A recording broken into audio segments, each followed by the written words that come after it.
Sir पहले हमारा return paper हुआ 12 नंबर का, उसके बाद हमारा भी वाइवा हुआ था जिसमें से कुछ बच्चों ने नहीं दिया था, फिर आपने क्विज वाइवा लिया था। समझ नहीं आ रहा मतलब कहाँ से, मतलब क्या मतलब कोई सोच चुका था तो मतलब वाइवा भी होगा। नहीं नहीं, देखो बेटा, एक वाइवा जनरल नहीं नहीं, सुन लो बात। एक्चुअली हुआ पता है क्या है, 1-to-1 वाइवा में एक तो टाइमिंग का बहुत इशू था, क्योंकि हमें अभी रिजल्ट देना, एक तो सीधी सी बात ये थी। दूसरी बात एक ये थी कि उसमें आप लोगों की बहुत ज़्यादा मैं देख रहा था कि ऑन एवरेज 6 में से 2 क्वेश्चन के आंसर सही आ रहे थे, यानी लेस देन 33% था रिजल्ट। तो अब मसला ये था कि आप लोगों के 12.5 मार्क्स जो क्विज के थे, वो तो आप ये समझ लो कि उसमें तो बहुत कम मार्क्स आपके आने वाले थे। ठीक है ना, यानी कि बहुत से बहुत 4 मार्क्स आ जाते, 12 में से 12.5 में से 3 या 4, 3 या 4। तो मैंने आप लोगों को एक फ़ायदा पहुंचाने के लिए मैंने एक क्विज रख लिया, ताकि आप लोगों को जो है वो इसमें मार्क्स आपके आ जाएं, एटलीस्ट 50% तो आ जाएं, 12.5 में से 6 या 7 तक तो आ जाएं। ये रीज़न था। ठीक है बेटा। सर ये समझ में आ गया, तो फिर पहले आ जाता वाइवा मतलब कि ले रहे हैं। 6 मार्क्स मतलब वाइवा में अच्छा, कम वो नहीं क्विज में वाइवा, कम सर रहते। बट वाइवा क्विज में तो मार्क्स और कम हो गए हमारे सर, क्योंकि मेरे सबके साथ तो थोड़े एक हुए इशू बेटा। हो गया था कि सुनो वाइवा सुनो, में मेरा वाइवा। मैं एवरेज देखो, मेरे पास जो है ना पूरा ग्राफ बन के आता है। जो क्विज के अंदर मार्क्स हैं, ऑन एवरेज 6 तक आ गए मार्क्स, ऑन एवरेज तकरीबन 6 तक मार्क्स हैं। इसका मतलब है जो 33% ऑन एवरेज था, जो मैंने तकरीबन 30 बच्चों का वाइवा लिया, तो 10 बच्चे आपके जी सेक्शन थे, 20 बच्चे आपके डी सेक्शन के थे। तो उसके अंदर जो है वो ऑन एवरेज 2 यानी कि 4 मार्क्स आ रहे थे मैक्सिमम, 3.5 4 के करीब। ठीक है, जबकि अब ये जो मार्क्स हैं ऑन एवरेज 6 के करीब हो गए, मोर देन 50% हो गए। अब इसमें देखो ये है कि अब जिसके साथ अगर वाइवा यानी क्विज भी सही नहीं हुआ, क्विज भी सही नहीं हुआ, तो अब उसमें तो भाई दुआई की जा सकती है ना कि फिर अब अगर मैं वाइवा लेता हूँ तो क्या श्योरिटी है कि वाइवा में जो है वो फिर अब ये तो बात हुई नहीं ना कि एक चीज़ जो है वो बार बार होती रहे। अब उसमें मैं ये ज़रूर देखूंगा, ये मैं आपसे वादा करता हूँ कि अगर आपके कुछ 2-4 मार्क्स की कमी बेची होगी तो वो मैं पूरी कर दूंगा, नो डाउट। लेकिन ये कि अगर किसी का रिटर्न भी खराब हुआ है, किसी के वाइवा में भी 1 नंबर आया हुआ है, तो उसके लिए मैं तो कुछ नहीं कर सकता ना। अगर किसी का रिटर्न अच्छा हुआ, वाइवा में किसी वजह से 2 नंबर आए, उसके 3 नंबर आए, तो चलो उसको के रिटर्न अच्छे हुआ, उस बेस के ऊपर चलो वाइवा को मैं थोड़ा सा नंबर बढ़ा दूं, चले, इट माइट बी पॉसिबल। लेकिन ये नहीं होगा ना बेटा कि मैं जो हूँ वो जो बच्चा ना रिटर्न में परफॉर्म कर रहा है ना वाइवा में परफॉर्म कर रहा है, तो इसका मतलब है मसला फिर बच्चे में है ना। नहीं बात सही? Sir but according to viva आपने मुझे कहा था कि मेरे 4 क्वेश्चन सही हुए हैं, जिसके अकॉर्डिंगली मेरे 8 मार्क्स बनते थे। लेकिन हम्म, जब क्विज अटेम्प्ट किया था मैंने, तो क्विज में मेरे साथ कुछ इशू हो गया था इंटरनेट क्या वगैरह नाम है, का। मैं क्या गांव में नाम है? थी, दुरे नजर। और उसके दूसरी बाद नजर, सर, ठीक है। उसके बाद सर जब मैंने क्विज अटेम्प्ट किया तो मेरे साथ इशू हो गया था। मैंने बिल्कुल लास्ट टाइम पे क्विज के लिए लिंक ओपन की थी जिसमें ओनली 3 मिनट्स रहते थे। मैंने उसमें अटेम्प्ट किया क्विज और उसके अकॉर्डिंगली मेरे 5 मार्क्स आए। तो वाइवा के और उसमें कंपेयर करें तो मेरे वाइवा में से तो कम हो गए ना क्विज में मार्क्स। चलें, ये मैं करूँगा ज़रूर, और सर क्विज में तो इतने इसको सारे कंसीडर लोगों ने जो करूँगा। चीटिंग की है, सबके सेम मार्क्स हैं, उनका क्या? नहीं देखो, बात ये है कि अब ये 15 मिनट के अंदर अंदर अगर आपने चीटिंग की है या किसी और को अपना लिंक, एक मैंने नोट किया, एक बच्चे ने अपने ईमेल से नहीं किया, अपने नाम का ईमेल तो है, अब वो ईमेल जो ऑफिशियल नहीं है, तो ऑब्वियसली वो मैंने नोट किया हुआ है, तो उसकी नेगेटिव मार्किंग उधर होगी। लेकिन अगर 15 मिनट में अगर किसी बच्चे ने किया है, तो ऑब्वियसली अब ये तो मैं कहूँगा रिटर्न में भी चीटिंग की है बहुत सौ ने, यकीनन की होगी। कुछ नहीं की होगी तो गूगल खुला होगा, कुछ नहीं की होगी तो किसी को साथ बिठा लिया होगा। हाउ कैन, मतलब हम तो आपको सामने कैमरे में देख रहे हैं ना, सामने पीछे कोई बैठा हुआ आपको अगर बता रहा है तो फिर तो ये तो अब भाई ऑनलाइन में ये तो प्रॉब्लम है ना बेटा। लेकिन इसके अंदर फिर ये है कि इसके अंदर आप लोगों को उसकी जो है वो मार्किंग करते वक्त आपको आपका पेपर बता देगा, अगर आपने खुद से किया हुआ है तो आप वो बेफिक्र रहिए, मैं उसके हिसाब से मार्क्स को रीडिफाइन करूँगा। और ये जो मसला है इस बच्ची का कि यकीनन ये जिसके मार्क्स 1 या 2 हैं, उसको जो है वो मैं देखूँगा, दोबारा नोट करूँगा कि उसमें जो है वो क्या हो सकता है। लेकिन वो डिपेंड ऑन योर रिटर्न। देखो एक दफ़ा कोई मिसहैप हो सकता है, रिटर्न एग्ज़ाम में अगर अच्छे मार्क्स हैं तो वाइवा के जो मार्क्स हैं उनको भी बेहतर बना दिया जाएगा। ठीक है बेटा। Yes sir, yes sir. Okay चलें, आई थिंक अब जितनी क्यूरीज हैं वो हो गई हैं। इंशाल्लाह 1:40 पे 50 मिनट पे तकरीबन हम क्योंकि सर नमाज सेम का यही बोलो बोलो। सर मेरे साथ भी यही इशू हुआ था सर। एंड टाइम पे लाइट चली गई, एकदम से इतनी टेंशन हो गई थी, एकदम से लाइट चली गई, एकदम से बहुत मसले हो गए थे सर। रिटर्न पैकेज में बिल्कुल करवाया। रिटर्न में या क्विज में? रिटर्न में या क्विज में, किसमें हुआ है बेटा? रिटर्न एग्जाम में हुआ या क्विज में हुआ है? सर क्विज में हो रहा था मसला बहुत। बेटा क्विज में जस्ट 15 मिनट है, 15 मिनट के लिए क्या आप लोग डेटा नहीं ले सकते? मैं तो ये हैरान हूँ भाई। सर माशाल्लाह आप नेट एक इतना रुक रहा है यू आर सर। आप पेइंग हैंडसम अमाउंट टू बेरिया यूनिवर्सिटी, तो उसमें मुझे ये हैरान है। चलें ये तो समझ में आता है सर 1.5 डेटा घंटे। सर डेटा बिल्कुल रुक गया था सर, वाकई बिल्कुल रुक गया था डेटा एकदम से। वैसे ही टाइम इतना कम था, पता नहीं क्या हो रहा था, बहुत सर बहुत डेटा रुक गया था बिल्कुल। चलो और सर आई देखना वाज आउट ऑफ कराची, में तो कराची में भी नहीं थी। डेटा इंटीरियर में आपको पता है बहुत स्लो चल रहा होता है, उसकी वजह से मैंने बिल्कुल एंड पॉइंट पे क्विज अटेम्प्ट किया था। मेरे 5 मार्क्स फिर भी आए हैं क्विज में, लेकिन वाइवा से तो वो फिर भी कम हो गए ना। वाइवा में सर तुम्हारे मेरा कितने नाम भी आप देख लें प्लीज। वाइवा में अब्रिश। कितने थे?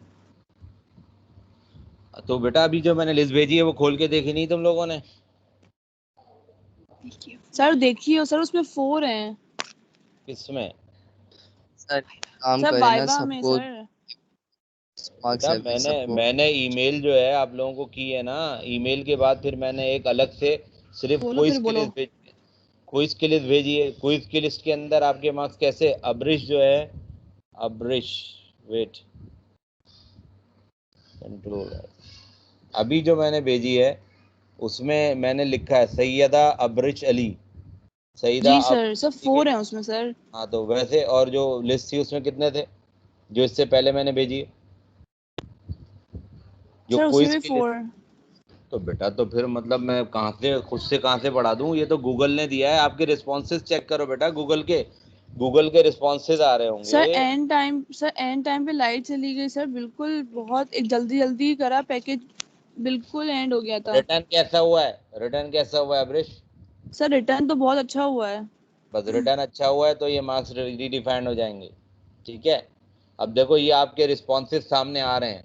नंबर ऑफ डेज इन मई को आपने डिस्क्रीट डेटा कहा हुआ है, डिस्क्रीट वेरिएबल। हाँ अब जब इसको सर वो डिस्क्रीट कहोगे तो डेटा की गलत वजह है से ना ये। जल्दी जल्दी किया है। हाँ, सर तो वो मतलब डेटा ये की वजह से। जिसको कोई प्रॉब्लम है वो देखो इसके आपके आपके जो है आंसर देख लो कि आंसर आपने क्या लिखे हैं, आपके सामने है। आंसर आपने गलत सर लिखा हुआ है। जल्दी जल्दी में इसीलिए किया कि डेटा बिल्कुल रुक रहा था, पर ये ना हो रह जाए।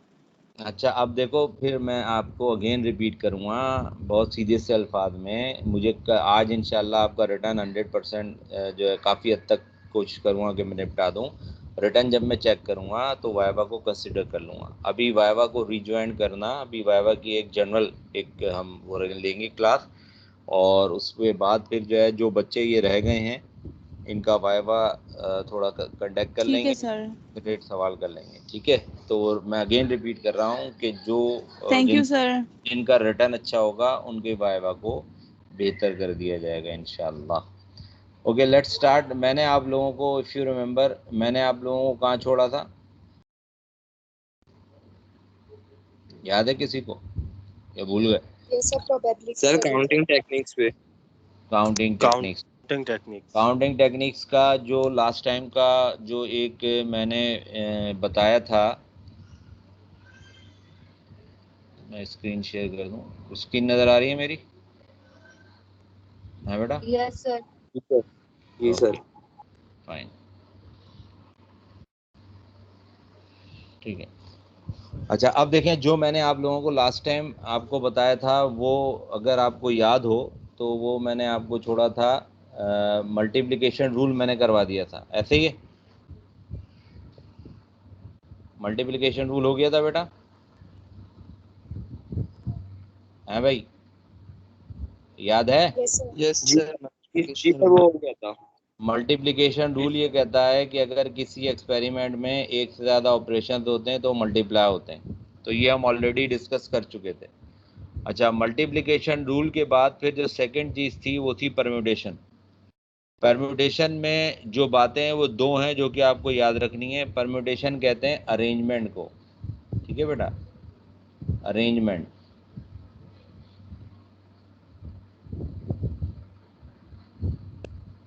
अरेंजमेंट में सबसे अहम चीज़ ये होती है कि इसमें ऑर्डर इम्पोर्टेंट होता है। ऑर्डर या sequence is important. Sequence is important. अच्छा, इससे क्या मुराद होती है? ऑर्डर या सीक्वेंस इज इम्पोर्टेंट से मुराद, देखो इससे ये मुराद होती है कि अगर हम तरतीब चेंज करते हैं तो कोई नई चीज़ नहीं आती है, कोई नई चीज़ सॉरी आ जाती है। यानी देखिए A B not equals to B A. अगर हम बात करते हैं अरेंजमेंट के पॉइंट ऑफ व्यू से, तो ए बी अगर लिखा हुआ है तो ए लेफ्ट पर है या राइट पर है? लेफ्ट पर। ए लेफ्ट पर है और बी राइट पर है। इसी तरह बी ए लिखते हैं तो बी लेफ्ट पर है और ए राइट पर है। तो अरेंजमेंट के पॉइंट ऑफ व्यू से ये दोनों के दोनों जो हैं वो बराबर नहीं है, क्योंकि अरेंजमेंट में हम सीक्वेंस को देखते हैं। अरेंजमेंट में अगर सीक्वेंस तब्दील हो जाता है तो ऑप्शन बदल जाता है। अच्छा, अब सवाल ये पैदा होता है कि ये बात आप कैसे फिर जो इसका कन्वर्स है कॉम्बिनेशन, उसमें ये बात कैसे कहेंगे कि भाई A B is equals to B है? तो उसमें कॉन्सेप्ट आता है सिलेक्शन का। तो सिलेक्शन में ये होता है कि अगर सपोज दैट मैं आप ही की क्लास में से कि कोई दो बच्चे जो है वो सिलेक्ट करता हूँ, जैसे आपकी क्लास में सेक्शन डी में अगर मैं देखता हूँ कोई दो बच्चे कौन कौन है, सपोज मैं जो है ये मोहम्मद इरफान और मोहम्मद अनस को अगर मैं किसी काम के लिए सिलेक्ट करता हूँ कि ये मुझे एक डिटेल प्रोवाइड करें, मोहम्मद इरफान और मोहम्मद अनस, तो अगर मैं ये कहूँ कि मोहम्मद इरफान और मोहम्मद अनस को मैंने सिलेक्ट कर लिया, या मैं ये कहूँ मोहम्मद अनस और मोहम्मद इरफान को मैंने सिलेक्ट कर लिया, ये एक ही बात है या डिफरेंट बात है? एक ही बात है। एक ही बात है। तो सिलेक्शन में जो है, सिलेक्शन में जनरली कह रहा हूँ बेटा मैं, क्योंकि every selection is not combination, ये मैं अभी से बताना चाह रहा हूँ। Every selection is not combination. The selection in which order is not important is basically combination, and the selection in which order is important that will become permutation। अब ये क्या एग्जाम्पल है, ये यकीनन आपको थोड़ी देर में बात समझ में आएगी, बट एट द मोमेंट याद रखें जनरली सिलेक्शन में ऑर्डर इंपॉर्टेंट नहीं होता। अगर ऑर्डर इंपॉर्टेंट नहीं है तो वो कॉम्बिनेशन होगा सिलेक्शन में, ठीक है। लेकिन परम्यूटेशन अरेंजमेंट अगर है तो वो तो है ही परम्यूटेशन और उसमें ऑर्डर इंपॉर्टेंट होगा। Got it? सर। अच्छा, अब परम्यूटेशन में मुख्तलिफ सिचुएशन हैं। पहले तो परम्यूटेशन अरेंजमेंट को कहते हैं। तो अरेंजमेंट में तो एक बेटा जनरलाइज बात है, और वो जनरलाइज बात ये होती है कि अरेंजमेंट में दो बातें होती हैं। एक तो ये कि आप किसको अरेंज कर रहे हो, किसको अरेंज कर रहे हो तो उससे कहते हैं ऑब्जेक्ट्स, और किन पर अरेंज कर रहे हो वो कहलाती हैं प्लेसेस। यानी जैसे अगर आप जो है क्लास में आते हैं, जिस तरह बैरी यूनिवर्सिटी में आप आते हैं, तो आप खुद जो हो गए वो हो गए ऑब्जेक्ट, और आपकी जो चेयर्स जिनके ऊपर आप बैठेंगे वो क्या हो गई आपकी जो है वो प्लेसेस। तो लिहाजा अरेंजमेंट में या परम्यूटेशन में दो चीजें हो गई, objects and places. Is it clear? Yes sir. तो पहली सिचुएशन ये है कि n distinct objects and distinct objects. Distinct का क्या मतलब होता है?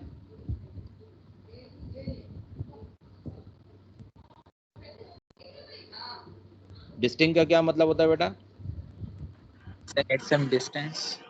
डिस्टिंक्ट का मतलब होता है अलग अलग बेटा। टू बी अरेंज्ड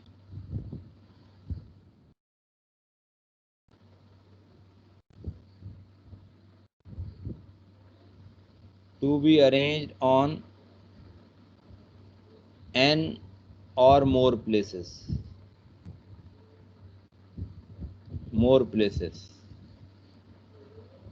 और तीसरी बात होती है विदाउट रेपिटेशन। ये तीन बातें अगर होंगी तो जो टोटल पॉसिबल वेज होंगे उन्हें हम एक फार्मूले से निकालेंगे जिसको हम कहते हैं स्क्रीन शो नहीं हो रही। फैक्टोरियल। स्क्रीन शो नहीं हो रही, क्यों, क्या हुआ है? हो रही है सर, हो रही थी सर, हो रही है। ओके, नहीं स्क्रीन का ऑप्शन मैंने दिया हुआ है बेटा, क्यों नहीं हो रही होगी? शो हो रही होगी। हाँ ये आ रहा है मेरे पास, लिखा हुआ आ रहा है स्टॉप प्रेजेंटिंग का इशू होगा। ओके ठीक है मैं बेटा। ब्लैक स्क्रीन हो जाऊंगा। नहीं ब्लैक तो हो रही है, ब्लैक में लिखा हुआ नजर नहीं आ रहा। तो बेटा नेट का सर। थोड़ा सा दोबारा से रिज्वाइन करो, क्योंकि और बच्चों को शो हो रही है, तो इसका मतलब नेट का इशू है तुम्हारे एंड पे। ओके सर, ज्वाइन करते हैं, वेट। ओके अच्छा, अब देखो टोटल वेज जो है आपके n फैक्टोरियल आ गए। n फैक्टोरियल का मतलब ये हुआ, फैक्टोरियल समझते हो बेटा? फैक्टोरियल किसे कहते हैं? ये जो एक मैथमेटिक्स में एक चीज इस्तेमाल होती है फैक्टोरियल। फैक्टोरियल में ये सीन होता है कि अगर सपोज दैट 5 फैक्टोरियल है तो 5 फैक्टोरियल किसके बराबर हो? तो ये हो जाता है 5 × 4 × 3 × 1। इसी तरह से एक चीज याद रखनी है कि 0 फैक्टोरियल हमेशा 1 के बराबर होता है। ठीक है, तो ये तीन बातें हैं। पहली बात ये कि अगर जिन ऑब्जेक्ट्स को अरेंज करना है वो डिस्टिंक्ट है। डिस्टिंक्ट का क्या मतलब है? अलग अलग है। दूसरी बात ये है कि जो ऑब्जेक्ट जिन प्लेसेस पे हम अरेंज कर रहे हैं, यानी जिनके ऊपर बिठा रहे हैं, वो बेसिकली क्या है? वो बेसिकली उतनी ही प्लेसेस हैं या उससे ज्यादा हैं। सपोज अगर 5 लोग हैं और 6 कुर्सियां हैं, या 5 लोग हैं और 5 कुर्सियां हैं, तो ये बेसिकली जो है वो क्या है? दूसरी सिचुएशन आ गई। तीसरी बात, रिपीटेशन इज नॉट अलाउड, यानी रिपीट नहीं हो सकता। रिपीट से मुराद ये है कि अगर एक शख्स एक कुर्सी पे बैठा है तो उसी वक्त में वो शख्स दूसरी कुर्सी के ऊपर नहीं बैठ सकता, उसको दूसरी कुर्सी पे बैठने के लिए पहली कुर्सी को छोड़ना पड़ेगा। Is it clear? ये बात समझ में आती है बेटा? अरे रिपीट कर देंगे वापस। दोबारा समझ लो। देखो बेटा, परम्यूटेशन के अंदर दो बातें हैं जो दिमाग में रखनी है। परम्यूटेशन कहते हैं अरेंजमेंट को। अरेंजमेंट में दो बातें क्या हैं कि भाई, एक तो ये कि भाई जिसको अरेंज कर रहे हो वो हो गया ऑब्जेक्ट, जिस पर अरेंज कर रहे हो वो क्या हो गया? प्लेस। प्लेस। तो अब पहली शर्त ये है कि जो ऑब्जेक्ट्स होंगे वो डिस्टिंक्ट होंगे, यानी सब अलग अलग होंगे। ऑब्जेक्ट जो है वो अलग अलग होंगे आपस में। जिस तरह इंसान है, इंसान अलग अलग होते हैं। एक इंसान दूसरे इंसान से अलग अलग है, उसका चेहरा अलग है, उसका नाम अलग है, उसकी वल्दियत अलग है, तो डिस्टिंक्ट हो गया। अच्छा, अब जो है वो सेकंड बात क्या है कि वो जहां वो बैठ रहा है या जहां जहां उसे हम प्लेस कर रहे हैं, जहां वो इंसान है या कोई नंबर है, व्हाट्सएवर, कोई भी चीज है, ऑब्जेक्ट कोई भी हो, इंसान को ऑब्जेक्ट ऑब्वियसली नहीं करना चाहिए, लेकिन इन जनरल बात है, तो कोई भी ऑब्जेक्ट हो वो डिफरेंट हो, आपस में डिस्टिंक्ट हो। और दूसरी चीज ये कि वो जिसके ऊपर अरेंज उसे किया जा रहा है, जिस उस ऑब्जेक्ट को, वो प्लेसेस या तो उसकी तादाद से ज्यादा हो या बराबर हो, दूसरी शर्त। तीसरी बात ये कि वो रिपीट ना हो रहा हो, वो ऑब्जेक्ट रिपीट ना हो रहा हो, यानी एक प्लेस पे आ गया तो दूसरी प्लेस पे नहीं आ सकता। तो ये जिस तरह नंबर है, नंबर एक प्लेस पे आ गया तो दूसरी प्लेस पे आ सकता है, लेकिन अगर ये कहा जाए कि अगर एक प्लेस पे आ गया तो दूसरी प्लेस पे ना आए, तो इसको हम विदाउट रिपीटेशन कहेंगे। लेकिन इंसान है, इंसान एक प्लेस पे बैठ गया तो दूसरी प्लेस पे नहीं बैठ सकता, तो यहाँ तो इंसान खुद ब खुद ये तय है कि वो विदाउट रिपीटेशन होगा। अब ये बात समझ में आ गई है? जी सर। Yes sir. अच्छा, अब मैं इसका स्नैपशॉट ले रहा हूँ। एज यूजुअल आपको जो है मैं ये इसके जो LMS के ऊपर मैं ऑलरेडी शेयर कर रहा हूँ इसके जो लेक्चर्स हैं, ठीक है? तो ये आपका सर वो जो ब्लू में एग्जांपल है वो समझा दें फिर से। एग्जाम्पल ये कि फैक्टोरियल क्या होता है ना, क्योंकि बहुत से बच्चे फैक्टोरियल पहली दफा पढ़ रहे होंगे ना। फैक्टोरियल, अगर कोई भी फैक्टोरियल होता है वो बेसिकली कम होता रहता है। इस तरह 5 फैक्टोरियल तो 5 × 4 × 3 × 2 × 1। अरे 2 में खा गया, सॉरी आप इस वजह से कंफ्यूज हो रही हो। ये 2 में जी खा जी, गया, मैं भी मैंने वर्बली बोला था लेकिन मैं लिखना भूल गया, सॉरी। ये लिख लो, अच्छा ये बेसिकली जो है वो अरेंजमेंट के लिए यूज करते हैं। जी बेटा ये अरेंजमेंट के लिए यूज करते हैं और उस वक्त करते हैं कि जब आपकी प्लेसेस जो हैं वो आपके ऑब्जेक्ट्स के बराबर हों या ज़्यादा हों। तो अगर 5 सपोज ऑब्जेक्ट्स को प्लेस करना है तो 5 × 4 × 3 × 2 × 1। अगर 6 होंगी तो 6 × 5 × 4 × 3 × 2 × 1। अगर 3 होंगी तो 3 × 2 × 1। लेकिन इससे इंपॉर्टेंट बात यह कि 0 फैक्टोरियल अगर आए तो वो 1 के बराबर होता है। ठीक है, प्लेसेस कम हो तो प्लेसेस कम हो तो फार्मूला बदल जाएगा, वो NPR हो जाएगा। वो सेकंड सिचुएशन है, अभी तो फर्स्ट सिचुएशन की बात हो रही है। ठीक है, ओके सर। Okay fine. अच्छा जी अब आ जाइए, ये मैं क्लियर कर रहा हूँ। अब आ जाइए एग्जाम्पल पे। मैंने जो वंस अपॉन अ टाइम यानी लास्ट टाइम, क्योंकि बहुत सी कन्वर्सेशन हो गई थी तो यकीनन आप लोगों को जो मैंने एक बुक है जो मैंने कहा था बड़ी गोल्डन बुक है हमारी वॉलपोल की, उसका मैंने आप लोगों को स्नैपशॉट भेजा था। अब वो मैं दोबारा मैंने भेज दिया है ताकि आप जो है वो दोबारा उसको ऊपर आपकी कन्वर्सेशन में आ जाए और आप उसको देख सकें बेटा। तो वो खुला हुआ है सबके सामने, कैम स्कैनर के नाम से जो मैंने भेजा है बेटा। क्वेश्चन नंबर 10 जो है वो निकाल लीजिए इसमें जी। How many ways, question number 10 जी सर ओपन कर लिया। ओपन कर लिया, गुड। अच्छा अब क्वेश्चन नंबर 10 जो है वॉलपोल की बुक का है क्वेश्चन नंबर 10। इसके अंदर पहले ए पार्ट करने जा रहे हैं। अब देखो कहता है कि how many ways can 6 people be lined up to get on a bus. How many ways can 6 people be lined up to get on a bus. तो अब देखो पहला सवाल कर रहे हैं, तो मुझे पहले तो ये बता दो कि इसमें ऑब्जेक्ट्स क्या हैं, किन को हम अरेंज करना चाह रहे हैं। सर पीपल्स को। हाँ लोगों को, शाबाश। अच्छा लोग हैं तो लोगों के लिए लिखने की जरूरत नहीं है कि ये डिस्टिंक्ट हैं या नॉन डिस्टिंक्ट हैं। लोग हैं तो यकीनन डिस्टिंक्ट होंगे, ये मैं ऑलरेडी बता चुका हूँ। एक इंसान दूसरे इंसान से बिल्कुल डिस्टिंक्ट होता है किसी न किसी हवाले से। इवन अगर दो ट्विंस हैं तो कम से कम उनका नाम तो अलग होगा। तो दैट्स वाई ये तय है कि वो डिस्टिंक्ट कहलाएंगे, राइट। तो डिस्टिंक्ट हैं 6 के 6। अच्छा इसमें देखो वो बस स्टॉप पे एक बस के लिए लाइन अप हो रहे हैं।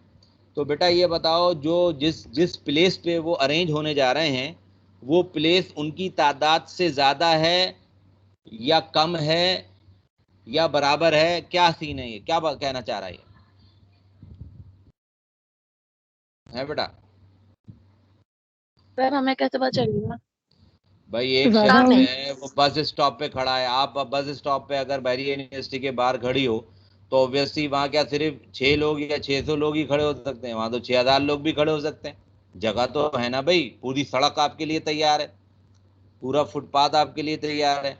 तो इसका क्या मतलब है? इसका मतलब है कि जितने लोग हैं उतनी प्लेसेस या उससे ज़्यादा प्लेसेस अवेलेबल हैं। गॉट इट और not? Yes sir. Yes. Yes sir. तो इसका मतलब है दूसरी शर्त भी पूरी हो गई कि जितने जितने ऑब्जेक्ट्स हैं उतनी या उससे ज़्यादा प्लेसेस अवेलेबल हैं। तीसरी शर्त क्या होती है कि रिपीटेशन इज नॉट अलाउड। तो ये तय इंसान रिपीट नहीं हो सकता।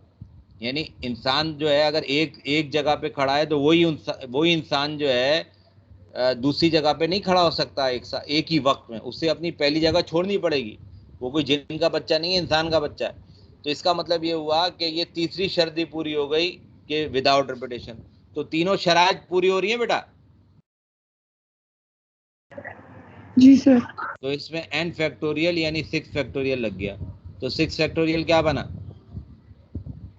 6 × 5 5 × 4। 4 × हाँ 3। अब आपके पास बेटा कैलकुलेटर मौजूद है। कैलकुलेटर में फैक्टोरियल निकालना आता है? नहीं आता तो आप जरा देखिए कैलकुलेटर अपने पास निकालें और उसमें x की पावर -1 लिखा हुआ होगा जहां, वहां आप देखिए बेटा, वहां जो है वो उसके जो छपा हुआ होगा नीचे वो x फैक्टोरियल लिखा होगा। तो आप शिफ्ट दबा के ऑपरेट कर पाओगे उसे। तो देखो जरा, नजर नहीं आ रहा तो मुझे बताओ। नजर आ गया? कैलकुलेटर निकालो। Yes sir. Yes sir. Okay 720 आ रहे हैं। शाबाश 720। 6, वेरी गुड। तो ये 720 जो है वो आपके वेज हो गए। ये तो पहली रिक्वायरमेंट मुकम्मल हो गई। अब इसका हम करने जा रहे हैं बी पार्ट। बी पार्ट में ये कहता है, क्या कहता है कि if a certain 3 persons insist on following each other how many ways are possible. अब इसमें चक्कर ये है कि कोई 3 लोग हैं, कोई भी 3, अब ये नहीं पता कौन से वाले 3, कोई भी 3 लोग हैं, वो ये कह रहे हैं जी हम तो एक साथ रहेंगे, पक्के दोस्त। अब देखें, सपोज अगर मैं कहता हूं कि टोटल 6 अफराद हैं, तो क्या हो गया, A B C D E F. अब मैं कहता हूं चलें ये हैं बी सी एफ, ये वो दोस्त हैं पक्के जो एक साथ रहेंगे। अच्छा, बाकी क्या रह गया, ए और डी और ई। अब ये कोई ऐसे पक्के दोस्त नहीं है, इनको कोई मसला नहीं है, इनके साथ कोई भी खड़ा हो जाए इनको कोई मसला नहीं है। लेकिन ये BCF जो है इनके साथ मसला है, ये कहते हैं कि नहीं जी हम एक साथ खड़े होंगे। अच्छा, अब जब ये कह रहे हैं कि हम एक साथ खड़े होंगे तो अब 2 बातें हो गई। एक तो ये है कि ये अगर BCF मिलके ए और डी के दरमियान भी घुस सकते हैं, अभी जो पोजीशन बनी है ए से पहले भी आ सकते हैं, डी और ई के दरमियान भी घुस सकते हैं, और उसके अलावा ये जो है वो ई के बाद भी आ सकते हैं, यानी आखिर में भी आ सकते हैं, तीनों के तीनों। तो इसका मतलब ये हुआ कि इसमें 2 बातें हो गई बेटा। एक तो बात हो गई कि ये as a single group, as a single group अगर ये मूव करेंगे तो तीनों एक साथ करेंगे, तो इसमें टोटल पॉसिबल वेज कितने हो जाएंगे हमारे, इनको आप एक लें तो कितने हो गए टोटल, 3 2 इनको अगर एक लें तो ये एक हो गया, तो ये हो गया 1, ये हो गया 2, ये हो गया 3, ये हो गया 4। यानी अगर इनको एज अ सिंगल ग्रुप एक एज्यूम करें, क्योंकि ये मूव करेंगे एज ए सिंगल ग्रुप एक साथ पक्के दोस्त, तो ये क्या हो गया 4 फैक्टोरियल। ये बात समझ में आती है? Yes sir. ओके, दूसरी बात सुन लें। दूसरी बात ये कि ये जो BCF हैं ये तो आपस में पक्के दोस्त हैं, इनमें आपस में तरतीब चेंज करने में तो कोई प्रॉब्लम नहीं है ना। अगर इस वक्त BCF है तो CBF हो जाए तो भी झगड़ा नहीं है, इसी तरह से जो है CFB हो जाए तो भी झगड़ा नहीं है, FBC हो जाए तब भी झगड़ा नहीं है, FBC हो जाए तो भी झगड़ा नहीं है। तो इसका मतलब है कि विद इन अ ग्रुप, तो विद इन अ ग्रुप जो है इनकी आपस की मूवमेंट जो है वो क्या हो जाएगी, 3 फैक्टोरियल। इज इट क्लियर और नॉट? सर ये बात वापस रिपीट कर दिएगा। दोबारा समझ लो। देखो, ये आपस में पक्के दोस्त हैं, जब आपस में पक्के दोस्त हैं तो इनका एक स्टैंडिंग का तरीका, ये एक खड़े होने का तरीका ये कि BCF, पहले B खड़ा है, फिर C खड़ा है, फिर F खड़ा है। BFC भी हो सकता है, BFC के अलावा CBF भी हो सकता है, CFB भी हो सकता है। तो इसका मतलब यह है कि आपस में, हाँ, B और C के दरमियान A या D या E में से कोई नहीं घुस सकता, इसी तरह B और F के दरमियान A, D या E में से कोई नहीं घुस सकता। लेकिन ये आपस में अगर अपनी तरतीब चेंज करना चाहें तो आपस में तो चेंज कर सकते हैं ना, अगर दोस्त हैं तो, कि नहीं? जी जी, वो तो अंदर चेंज कर सकते तो हैं। इसका मतलब है 3 फैक्टोरियल, उनके आपस में तरतीब चेंज करने के 3 फैक्टोरियल वेद हो गए। इज इट क्लियर और नॉट? Yes sir. अच्छा, अब मुझे फिर ये बता दीजिए कि फिर हमें ओवरऑल इनके टोटल वेज निकालने हैं, तो इनके टोटल वेज क्या होंगे?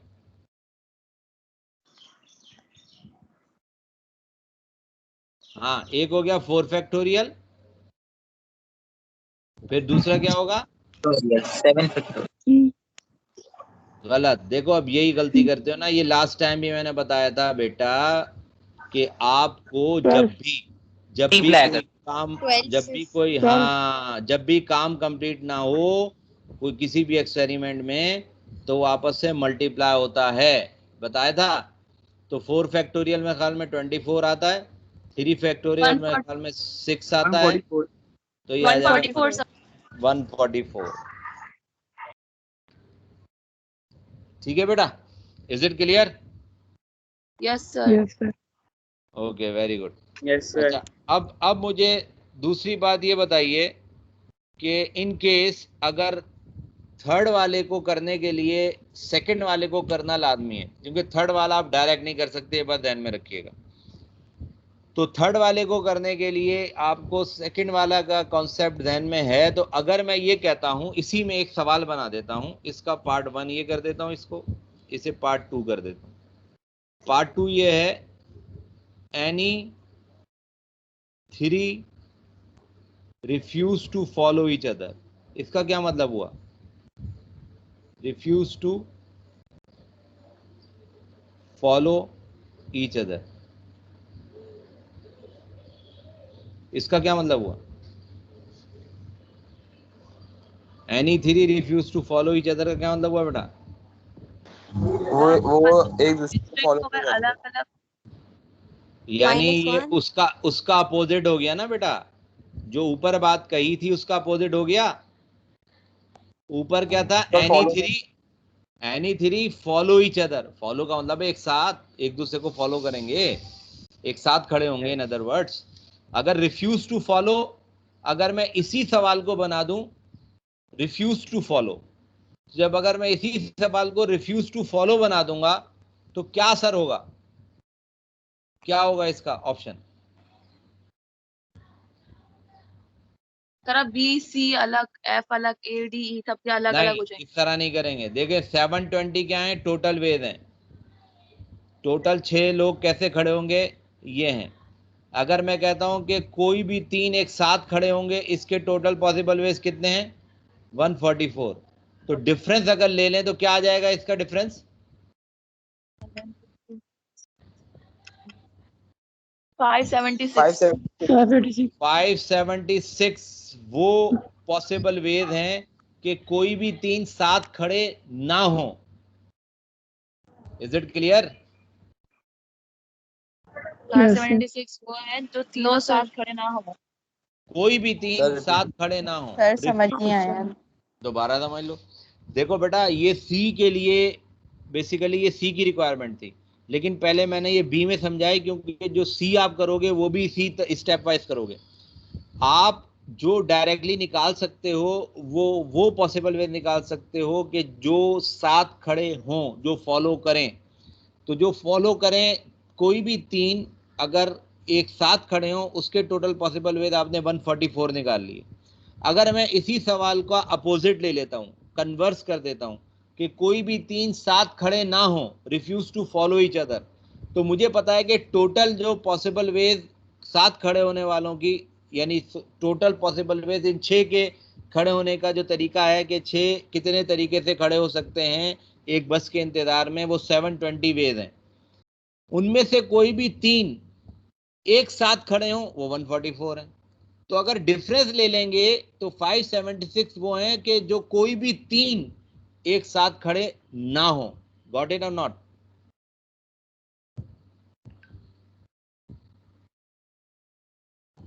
है भाई?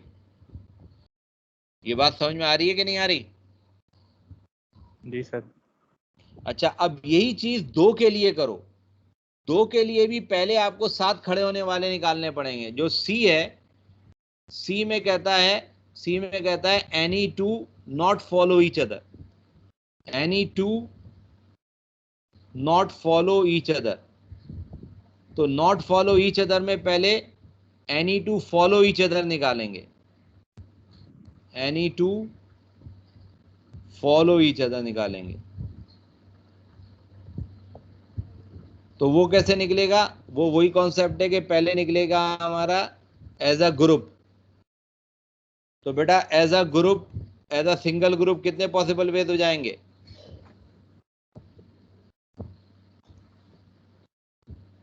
जी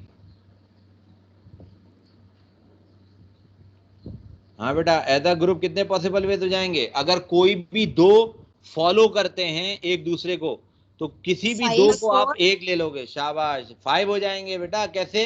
कि बी सी को ले लो सपोज। तो जब बी सी को एक ले लिया तो बाकी 1 2 3 4 5, तो 5 फैक्टोरियल। Very good.